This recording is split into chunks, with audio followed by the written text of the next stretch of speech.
Welcome back. 26 people dead in Sutherland Springs, Texas, shot to death in church by a militant atheist who hates Christians. Yet Senator Elizabeth Warren blames the attack on Christians and the GOP. Talk about victim blaming.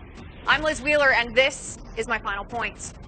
Senator Elizabeth Warren took to Twitter following the horrific attack in Texas to blame the GOP, blame the weapon, and condemn our prayers for the victims and their families. She tweeted, "How many kids must die of gun violence on playgrounds and streets every day with no attention at all before we wake up to what's happening? Thoughts and prayers are not enough, GOP. We must end this violence. We must stop these tragedies. People are dying while you wait." Thoughts and prayers are not enough?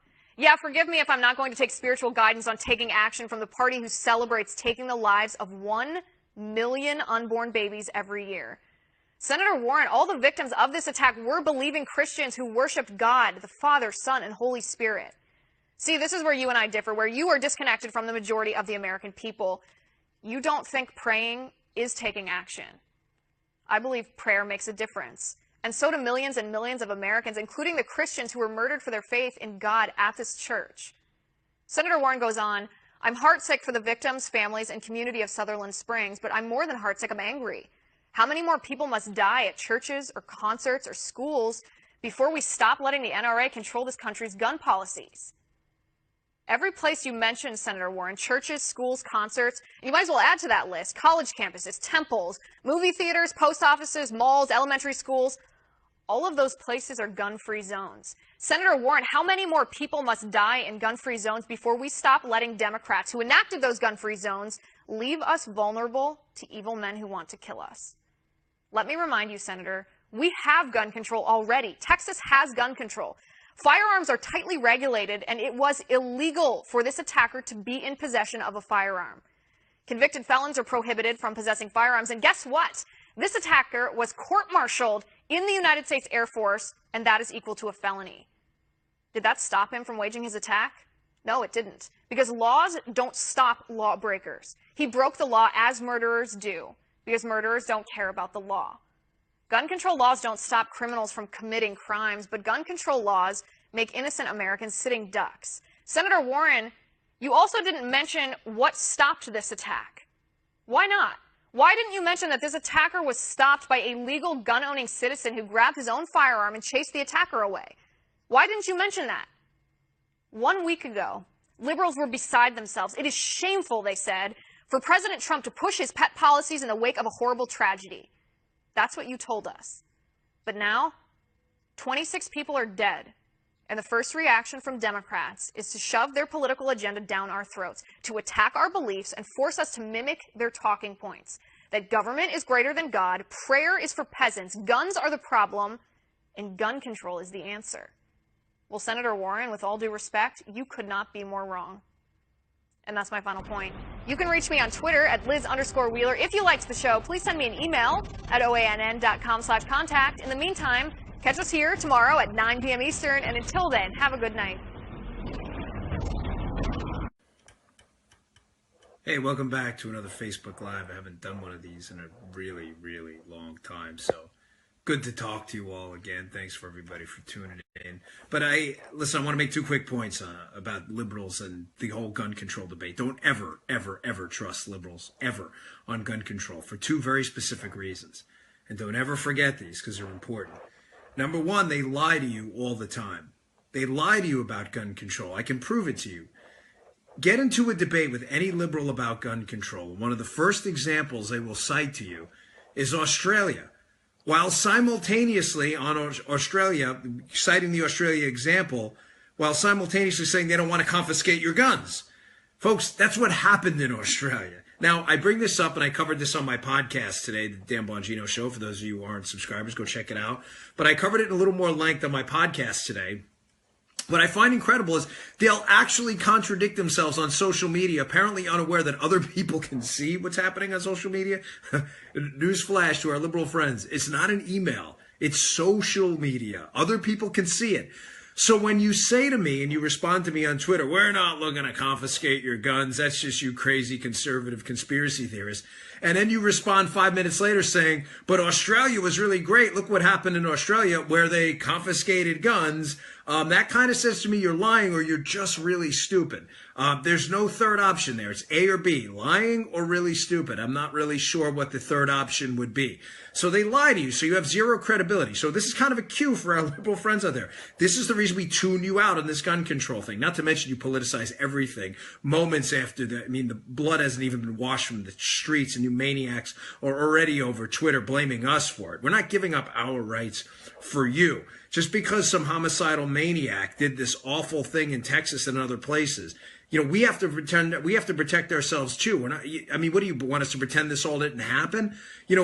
We didn't do anything wrong. We're not forfeiting away our God-given rights to protect ourselves and our families because some maniac did something in Texas and because you have a political agenda. We're not doing that. I'm sorry. And thank God for the NRA guy, who was trained, by the way, who took out this gunman. Secondly, they lecture us, and they lecture us and they have no credibility at all. So it's another reason to tune these liberals out. First they lie to you and then they lecture you. What do I mean by that? Well, who are the people who are the loudest mouths on gun control? It's the bubble people, the bubble boys and the bubble women who live in the coastal areas, the elites in California and in New York and in D.C., areas that begin with generally a 1 or a 9 in the zip code. Those are the people who do it, and the Hollywood people. So the cultural elites, the politicians, and the Hollywood folks lecture us. But here's the problem with that. After they lie to you, they lecture you, but they lecture you from a fake moral high ground. They lecture you from a high ground they don't have. Why? Because these are the very same people protected by people with, wait for it, guns. So they get the guns to protect themselves, but we don't get the guns, the great unwashed out there, protect ourselves and our families, because they're already protected, so this doesn't impact them. It's kind of like the old joke about taxes, right? The only people who advocate for higher taxes are people who are so ridiculously wealthy that it doesn't matter, and people who don't pay taxes anyway. Everybody else cares, except for those two groups of people. It's the exact same thing on guns. They have no credibility. So tune these liberal fools out. Tune them out. They've lost the gun argument. It's over. I covered it on my podcast today in depth, 5 or 6 reasons why the gun argument, the gun control argument for them, it's done. They will never win it again. It has by the way, just in case you think I'm making this up, here's a poll on this. I cited this in my podcast today. Back in 1959, 60% of people supported a handgun ban. That's a lot. You know how many people support it now? 23%. You lost. You lost because you lied to us and you lectured us instead of talking to us. Stop treating us like deplorables and the great unwashed and a bunch of idiot gun-toting freaks. And maybe we'd be open to a conversation. But until then, zip it. We're not interested. Thanks for tuning in. Why do we know so much, and thank heaven we do, about this atrocity and still so little about the one that happened in Las Vegas more than a month ago? Well, this tragedy here, this fits the models we have from my experience in the Secret Service of targeted violence, where you've seen indicators in the past. We're seeing, you and I have talked about the Vegas shooting, but multiple appearances here, and we said it doesn't make any sense because where are all the witnesses? Where are all the people coming out saying, I saw something on Facebook that was strange. He said something at the local deli that was unusual. Where are they? The answer is nowhere. Nobody's found them yet, or they're there and we just don't know about them. But in this case, we're seeing a litany of people come out and say, there were odd Facebook posts. There's obviously a pattern of violent behavior. And as I've said repeatedly, when you look at models of targeted violence, Tucker, there's always a trail. Always a trail. It's very rare, like in the Vegas shooting, where there's almost nothing there and it's a vacuum. So you don't think the investigation is different, but the crime is different. The perpetrator's different. Yeah, this guy seems to fit the pattern of people who go out there and targeted violence, assassinations, school shootings, homicidal maniacs like this who decide to go into church. And we don't know the motive yet, but it appears there's some connection there. It appears that his desire to take out revenge or whatever it may have been on a family member or an in-law, he just uses violence as a way to, show his power. And that's what he did. He took out 20-plus innocent people in his rampage there. But that fits the models we've seen in the past. Yes. What are the lessons for the rest of us of this?